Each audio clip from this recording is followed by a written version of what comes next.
मुंबई महानगर पालिका में भ्रष्टाचार की शिकायत आम बात हो गई है।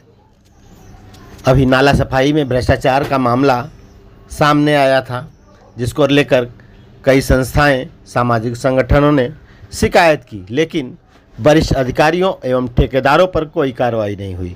अब ताज़ा मामला यह देखिए, चारकोप से सामने आया है। 2 महीने पहले बनाई गई चारकोप सेक्टर 8 में यह रोड देखिए क्या हालत हो गई है। यहाँ से गुजर रहा डंपर बीच सड़क पर धंस गया।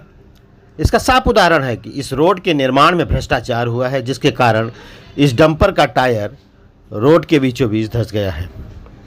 ठेकेदारों ने ठीक से काम नहीं किया और ठेकेदार अधिकारियों की मिलीभगत से बीएमसी में बड़े पैमाने पर रोड निर्माण में, नाला सफाई में, अन्य विभागों में भ्रष्टाचार हो रहा है, जिसके कारण ऐसे घटनाएं और ऐसे कामकाज बीएमसी के अधिकारी, ठेकेदार मिलकर मनमानी ढंग से कर रहे हैं। महानगर पालिका चुनाव नहीं होने के कारण जनप्रतिनिधियों का नियंत्रण बीएमसी पर नहीं है, जिसके कारण अधिकारी मनमानी ढंग से कामकाज कर रहे हैं। ऐसा आरोप बीएमसी अधिकारियों पर लगाया जा रहा है। इस संबंध में मनसे के नेता दिनेश सालवी ने और क्या कुछ कहा है, आइए आपको हम सुनाते हैं।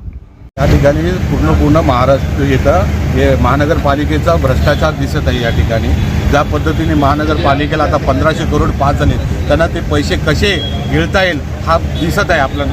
तशा पद्धतीने या ठिकाणी सर्वीकडे या ठिकाणी 2 महिन्यामध्ये निवडणुकीच्या काळात या लोकांनी जो भ्रष्टाचार सुरू केलेला आहे, सर्वीकडे रस्त्याचे कामं एकाच वेळेला चालू केले।